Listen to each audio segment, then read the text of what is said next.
Welcome to Toffee TV. It is the Footy Show daily. We are live on Patreon. If you have not joined us on Patreon, why have you not joined us on Patreon? It allows us to do these shows every day and all our other shows that we do. It does. An enormous amount of shows. The link is in the description. More to come as well. More to come. There's always something to come. What's going on? What's going on today in the world of football as we go towards the resumption of the Premier League? 13 days till it's back. Well, today I guess the big news is the Premier League have approved the use of 5 substitutes in its games, something we've seen in the Bundesliga so far. Those substitutions will be made can be made at 3 separate times, so it's, I guess, keeping with the 3 breaks that are allowed in the Premier League games, but you can make 5 subs. Well, that's been approved, and as well as that, they've increased the number of players you're allowed on the bench from 7 to 9, which was something that was mentioned, I think, the beginning of last week as well. So they're the 2 big things that have come out today as we move towards that project restart. Why have they done this? Well, they've done it apparently to reduce the workload on players. So obviously players coming back because they've had the biggest break a lot of them have had. Yeah. You know, obviously players will be injured and be out for a certain amount of time, but these players haven't been injured. They just had a rest from football for the longest period probably in their careers. And obviously you come back into an environment where COVID is around and things like that, so it's about reducing that workload on the players. But I mean, one thing I've noticed with watching the Bundesliga games is that players like Davy Klaassen, for argument's sake, plays 90 minutes every week. John Joe Kenny never gets taken off, so some players do get taken off and others don't. But as part of the regulations, I think they've all got to wear the heart monitors and the oxygen thing, so they're getting live data back as they go, so maybe that's got something to do with it as well. Gives you the opportunity to have more players. The positives of it are, of course, like you've just said, biggest break the players have had.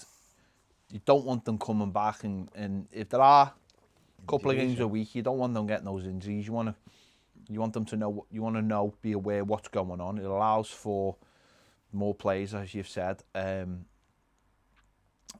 hopefully, and certainly with there being 9 subs, you're going to see a lot more younger players being on the bench, and for Everton, that's a good opportunity as well for other clubs to see players who've been on the periphery, especially like for Everton.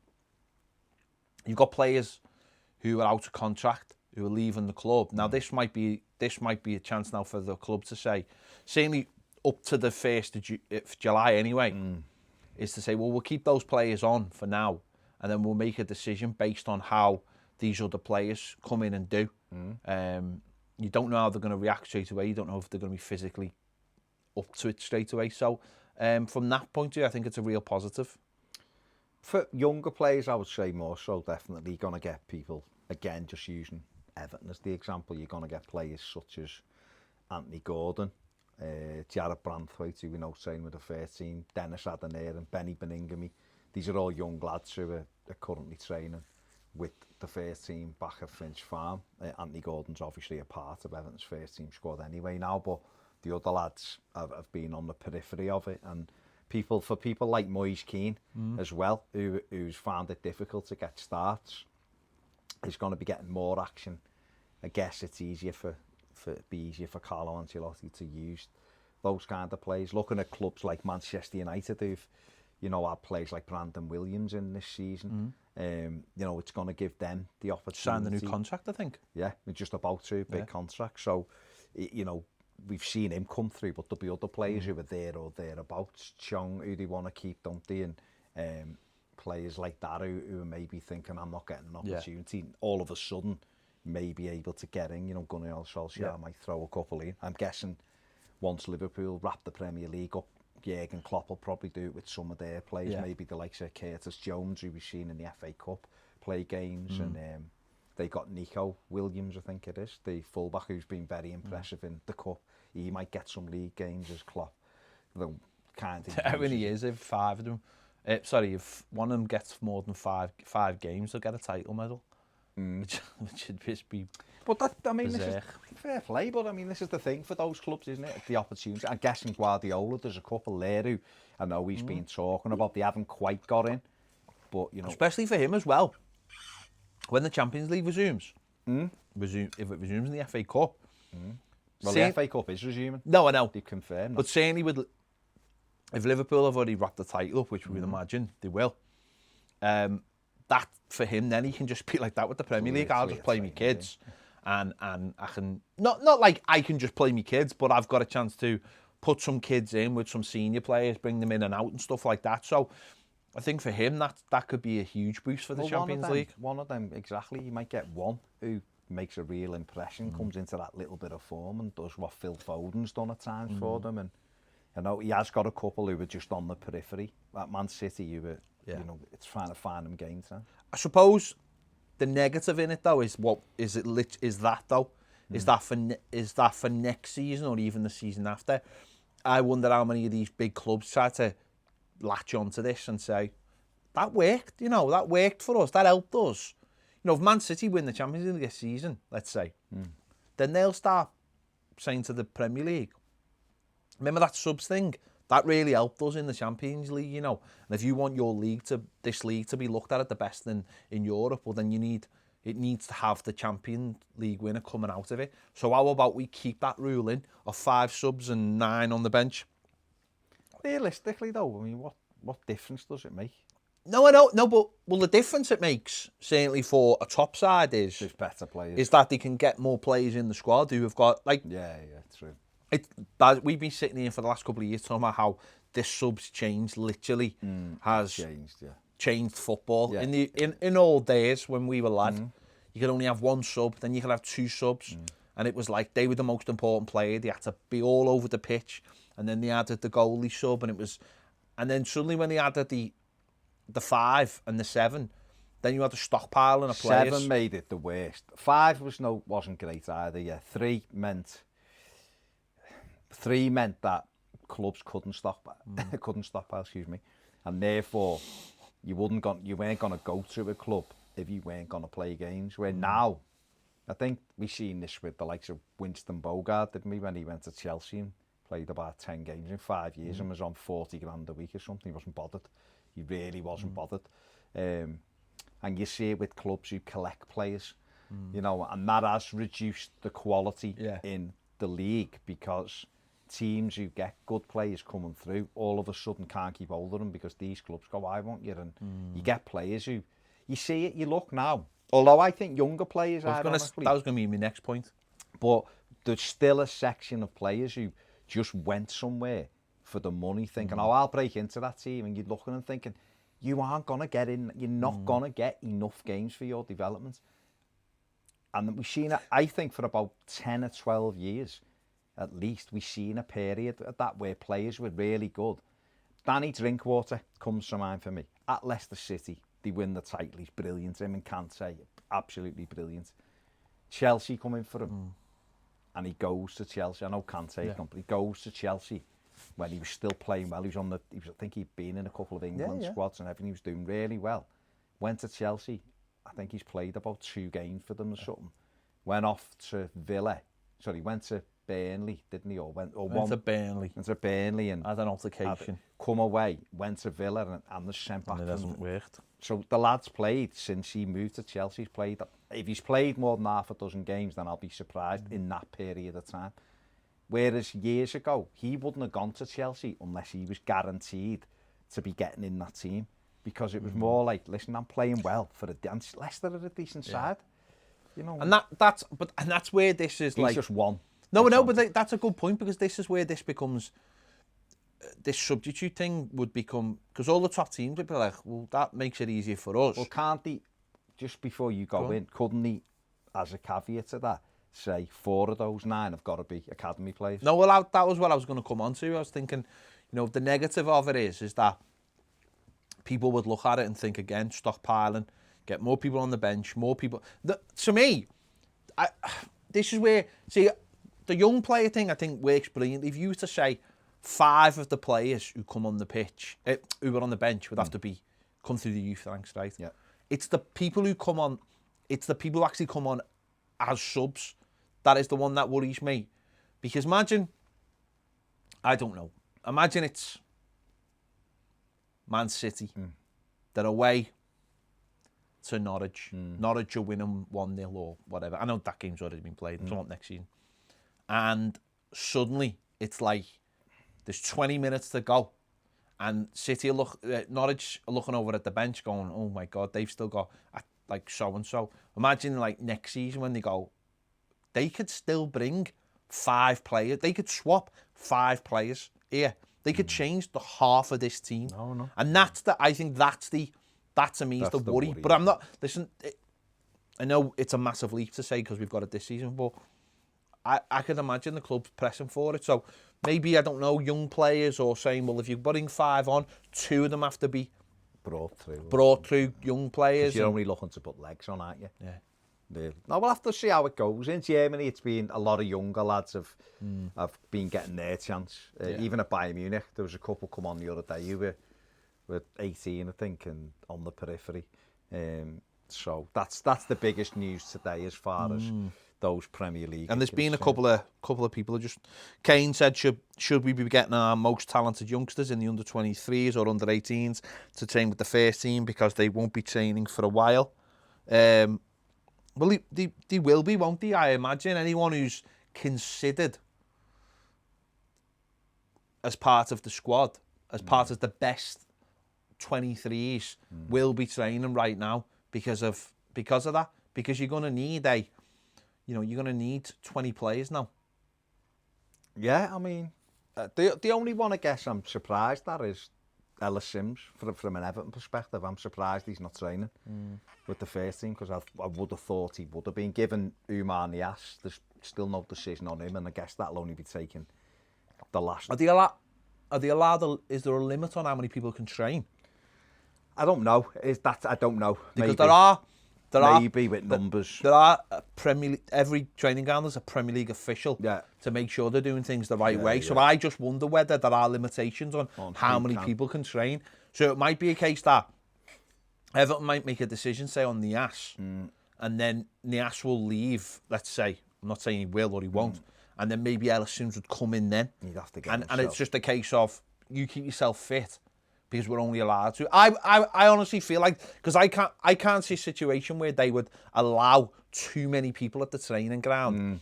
And I think that's that you could be right. And I think that's probably, so that might be the reason. The Premier League has got a training protocol and who's allowed where. So maybe it is that. Maybe Everton have gone, well, this is our 25-man squad with these in. Maybe it is 25 and that's it. And Everton have got the 25. Yeah.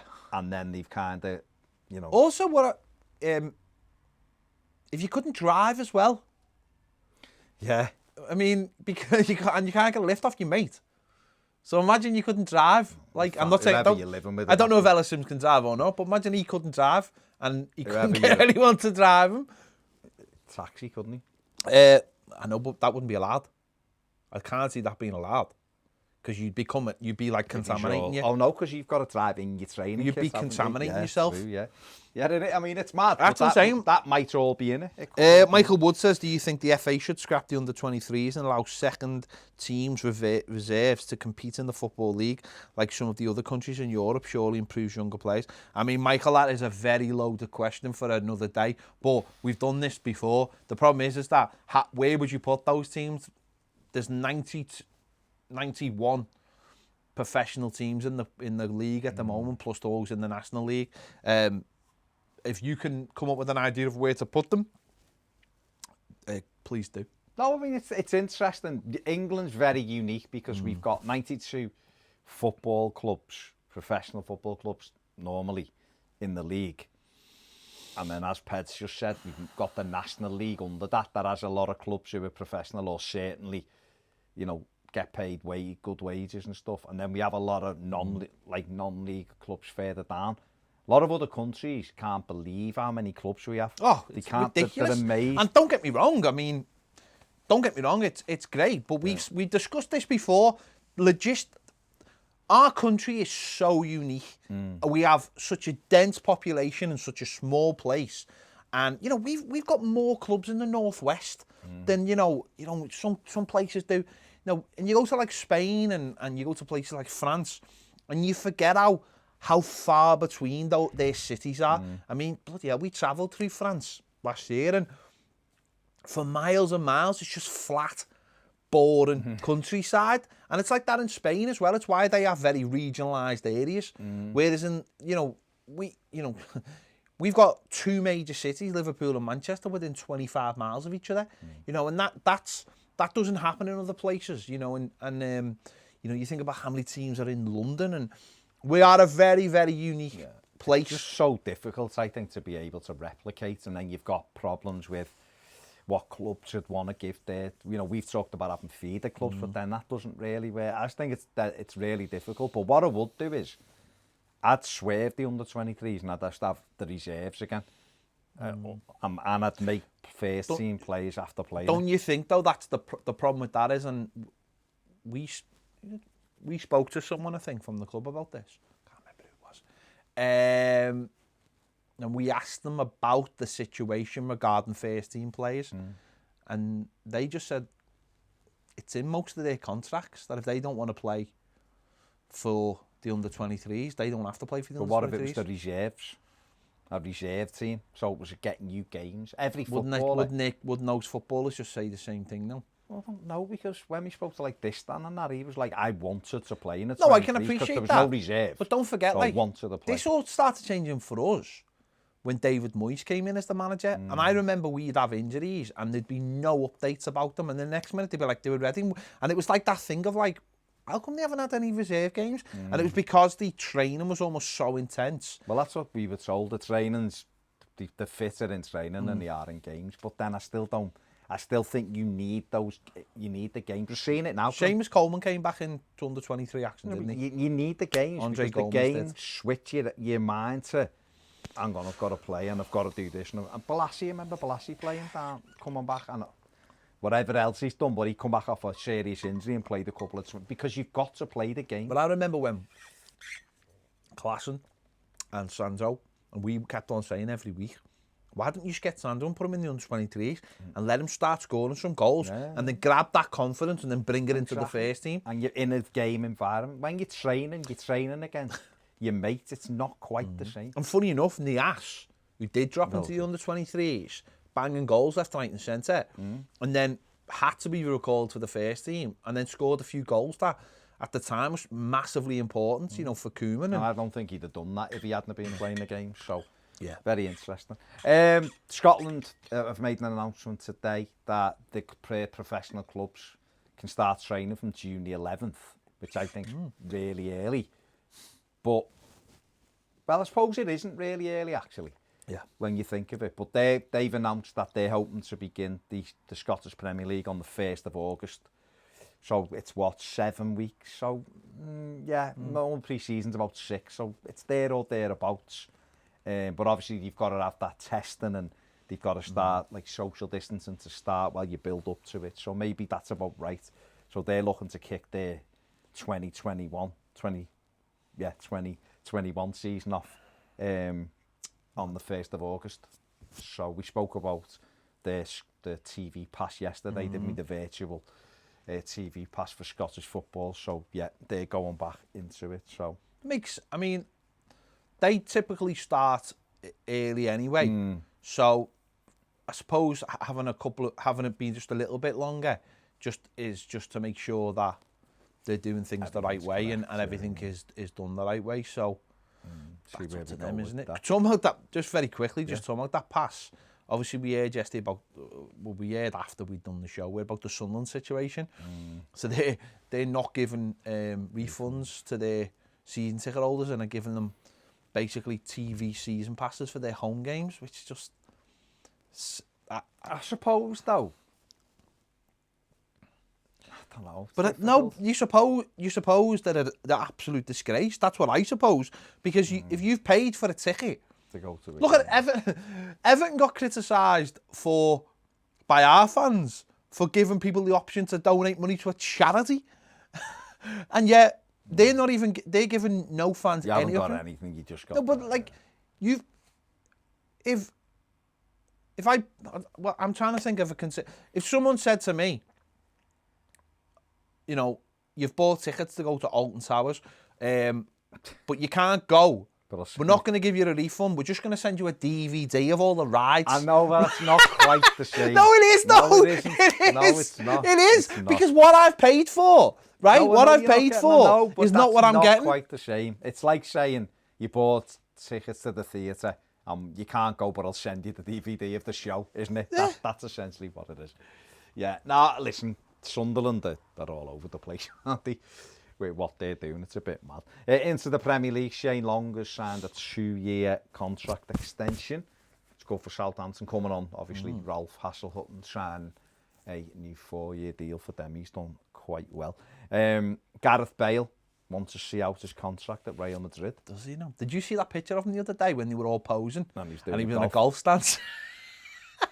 He is mad, isn't he? He is Fair mad. play to him. But I mean, his agent's been on, I think he was on Radio 4 or something, talking Jonathan Barnett, or Radio 2. Was he doing on Radio 4? He was on one of them, Radio 4, Radio 2. Sure it wasn't just Radio 5? No. Okay. And they were asking him about it, and he was like, well, Isn't Desert Island Discs? I don't know, one of the two. And he was asked about it, and he was like, well, why should he come back? He's got a contract.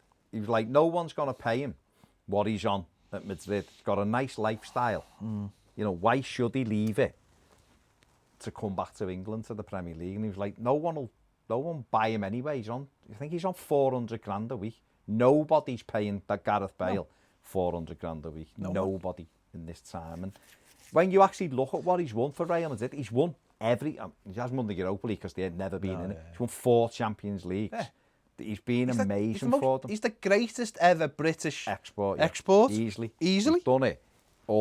Absolutely so brilliant for them. I don't understand why he gets the flack he does, but he's as a footballer, he's fantastic. So why should he come back? He's 30. So it just made me laugh because one of them was like, if Newcastle complete this takeover, that's what I was they'll thinking get him. then, And you're just like, what? They're not going to complete the takeover, and it's a load of nonsense. And he's not going to come back to Newcastle, is he?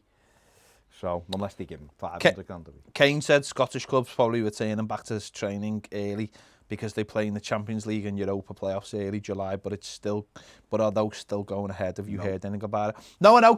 Well, Scottish clubs always do come back early. It's just that it seems extra early but it's not. If you think about it, it's not that. We literally just downloaded the Euro 2020 Dominic Calvert-Lewin for PES 2020, and we were sitting here going, this was supposed to start in like a couple of days' time. Like the season's well finished, the Euros should be getting played. So you forget that because your mindset is like, well, footy's starting in a couple of weeks, but really the Euros should be starting. And Scottish football always goes back early, and you're right, King, about like they always go. That's why they always go back early.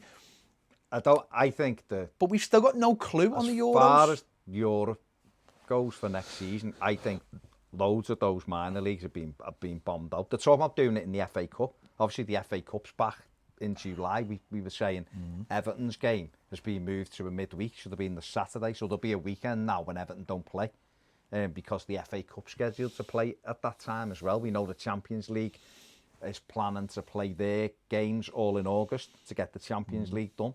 So when you look at that, you see, this is what's going to be really mad, right? Logistics. Well, Holland, go on. You've got the Premier League finishing on the 30th of July, I think it is. They're not going past, they're not going into August. It's not going into August. And you've got the season beginning. We were told it could be the 29th of August or the 12th of September. I think it's more likely to be the 12th of September. Yeah, I think it'll be the week after the international break, so we'll miss 3 games. So that's the 12th of September, right? So say it's the 12th of September. The Champions League final is the 27th of August, they've said.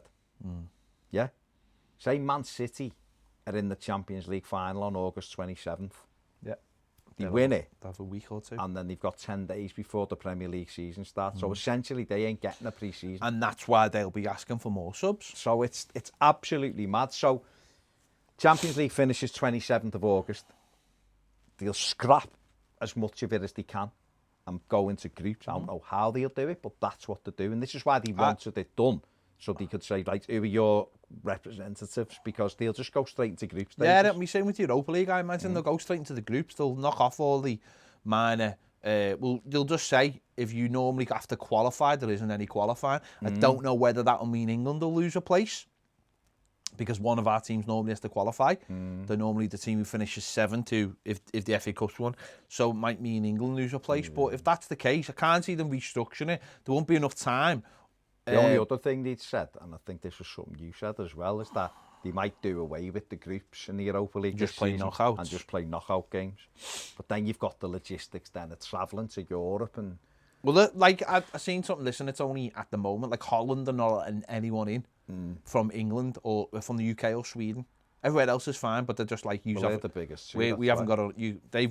They went with herd immunity. That's what makes it funny. They went with herd immunity, and it's rife. Well, they've come out now and said it was their own decision. Yeah, and we are back to herd immunity, and it's rife, and we just chose that anyway. Doesn't matter which way we do it. It's gonna you need a vaccine quite clearly. So it's gonna be interesting to see what happens there. Barcelona have said that, or sources have said that if they can't buy Lautaro Martinez, they're going for Aubameyang. They want Aubameyang at Arsenal. Yeah, well, we've got tomorrow, on tomorrow's footy show, we've got Kevin Campbell on, so we'll make sure we'll ask him. But I mean, Aubameyang would be fine. I think he'd be amazing for Barcelona for a couple of seasons, wouldn't he, really? But I mean, Martinez is a fantastic player, obviously, but Inter, they're saying he ain't going anywhere. But they've just sold Icardi. Yeah. To Paris Saint-Germain, and I know they've got Lukaku. And they play with Conte has too, doesn't he? So. But that's what I'm saying. They've got Lukaku, so they'll be looking for. Well, they've also got Alexis Sanchez as well.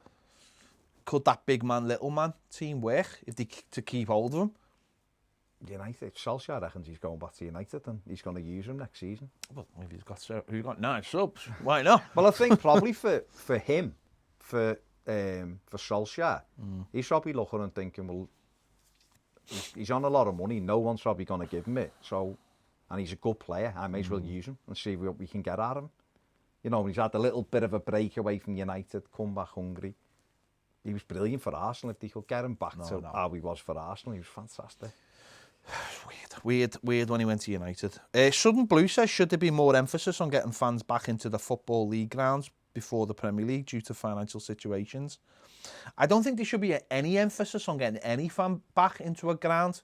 I know we've heard this week Italian teams saying they want fans back in their next season. I don't think there should be any emphasis. I think the pressure should be taken off. Actually, the last thing anyone should be doing, whether it be Premier League, Football League, or whatever league, I don't think there should be any pressure from anyone to get fans back in a stadium. Listen, I know there's a lot of people out there who don't believe the product they'll be getting is what they want. But at the end of the day, forget about them and think about us, right? Do you want to be in a stadium sitting next to somebody, having a person there, and there, right? While this thing is still about. Do you really want that? Well, we're going to see. There's been a lot of demonstrations and the amount of people that have been on the streets and on these demonstrations with no social distancing, we're probably going to see a spike again. Because they've actually said, if the weather's changing, don't take your protest indoors. Like, it's not great what they're doing at the moment, and we've seen a Labour MP joining one yesterday. He's had his wrist slapped over it. I mean, he's not in the shadow government, so it doesn't really matter, but in terms of his job. But people are like, not allow, but we understand what's going on. It's a global protest, so we understand. It's not what's needed at the moment. It's not what's needed, but I fully understand why it's happening. Oh, of course. If it was 5G protests, then I'd be like, sort your lives out. But at least if you're going to do it, try to. No, I know, and I think people, of course, these people are wearing masks, they're wearing gloves. I fully understand. But I fully understand this is the moment where they have to do that. Oh, yeah. The last thing you can do listen, what the protesting it needs protesting. We know that. That's not what. But don't go indoors. But it's mass gatherings. So as a football stadium, is it necessary that we're all back into a football stadium at the moment while this thing's right? No, it isn't. And I understand what he's saying there. Those clubs need it probably more than what the Premier League clubs do. Of course they do. But I just don't think anybody should be going to any. But it's not a financial thing, so it's just like a life thing, isn't it? A couple of more questions. Michael Wood says, if teams are having to play at neutral grounds, and if it's possible, should the home teams be given a choice of possibilities of grounds to play at, so they have some advantage? I don't think there's any advantage. I don't know. Well, like Everton say, can we play at West Ham's ground because we always win there or something? I just don't think there probably is. Once you move away from your own stadium, I don't think there's any. Adam Conroy says Portugal have said people from the UK can come, so I guess it'll be a waiting game to see if other countries open up before the Champions League and Europa start back up. Also, if the countries don't open back up soon enough, for example, there's a bad second wave. How long until UEFA? Wait before scrapping both? I don't think they will scrap it both because it's money. It's money. Just when we're talking about money, Tottenham have took 175 million pound loan out from the Corona Crisis Fund or something, is it? Just to keep them ticking over. Keep them ticking over. Well, because of the losses. Obviously, they've got repayments with stadium money and everything as well. Apparently, they've said it's not going to be spent on transfer fees because basically Mourinho's already come out and said it's loans and free transfers for them because there's no money. And a lot of clubs are doing this, but there is a lot of clubs in trouble, money-wise, and some of our biggest clubs in this country, clubs at the top, are in big trouble, money-wise, with considering where they would have been kind of 6 months ago. And this is just further demonstrates that there's a lot of money in football, but clubs do run quite close to they run a very fine line. Well, ultimately, we said this before, they are businesses, and to run like a business, you have to run like any other business, which means that whether we like it or not, and sometimes we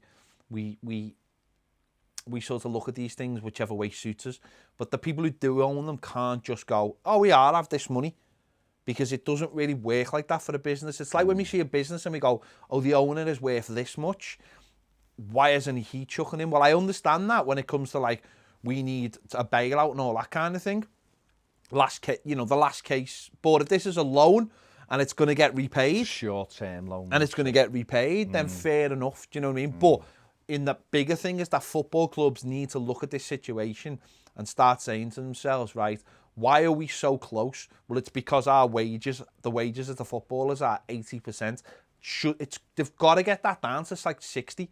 Yeah. They've got to, and that's on the footballers then. And we said this before, it's on the next set of footballers or to start understanding. We were talking yesterday on the yesterday's show, we were talking about Matty Longstaff, and people saying, oh, he's only on £850 a week. Good!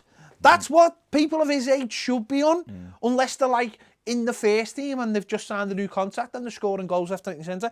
They should only be on small contracts because that's where football's going wrong. We give them big contracts when they're 18, so when they get to 22, what he wants 150. Yeah, exactly. So it is wrong. I normally agree with quite a lot of what Andy Gray says. I watched Keys and Gray yesterday, but they mentioned Matty Longstaff and he was like, 30 grand's nothing. And I was like, what he did say was 30 grand a week's obviously a lot of money, ridiculous amounts of money. He said, but Premier League player, it's nothing. That isn't the right attitude to have. He's 80. What's he done? Hang on, is he 20? No, he's 18. I'm sure he's 18. Not. Well, what's he done? He done? He hasn't played a few games, scored a couple of goals. He's a midfielder, isn't he? He's going through Udinese. It's funny you said yesterday, so he's going to Watford then. Newcastle have actually put a thing out saying they expect him to be playing for Watford within 18 months or something. So. Of course he will be. But they've upped the bid. Now, Newcastle have upped his offer to 20 grand a week and he wants more. So straight away. He's a hometown Newcastle fan. So 20 grand a week, mate, 150. There must be something else there. Yeah, because he's waiting to see. Know what I'm saying? Yeah, but if you're a lad from, you're an Evertonian and you're on 850 quid a week, and Everton go, we'll give you 20 grand a week. All right, you've had to barter for a bit. I know. But you're going from 850 to 20,000 I know, the difference is one of those clubs is sound, and the other one is Newcastle. Right, what's the bottom? Yeah. The bottom one is Man City. Apparently are facing a 2-month wait to find out whether the Champions League ban is going to stand. So we're going to find out in August. They got the hearing on June 8th for 3 days. But they'll be playing in the Champions League in August as well. City apparently are very confident they're going to win this and blow UEFA out the water, basically. And we could see big changes in FFP if City do win it. So, because I think there needs to be, as much as I would love to say, no, swerve FFP and we'll just have Usmanov and all his money and Everton can do whatever, there needs to be something that kind of makes it a little bit fairer for everybody. It's called a wage cap. Yeah, something like that. A pot of money that everyone has the same amount and that's it. Same amount. And you have to deal with it yourself. And then you know what? Your Matty Longstaffs of the world. Well, exactly. They won't be getting mad wages, and there'll be a reason. And until when he's 25 and he's the best player in your club, then you give him. But if Udinese wants to come in for them, and they want to give their pot, most of their pot to an 18-year-old, then that's fine. That's how football should be. Yeah. But at the moment, it's totally disproportionate, and also it's disproportionate on FFP as well, because it just means rich clubs can just essentially do what they want, and clubs like Everton who've got money in the background but can't use it. It's an utter nonsense. There you go. This has been the Footy Show Daily. We have been live on Patreon. If you want to be a patron and watch us every day live, get involved. The link is in the description. Why wouldn't you? And we're going to leave this show, and in 15 minutes, we're going to go and do another live show where we're going to talk all about Everton stuff over there. But before you go, make sure you watch tomorrow. Tomorrow, we've got Kevin Campbell on. And obviously, with everything that's been going on in the last week as well, we're going to have a chat about that with them as well. Some Everton chat, some Arsenal chat, and whatever else we can find to talk about. There you go. Thank you for watching. See you all later.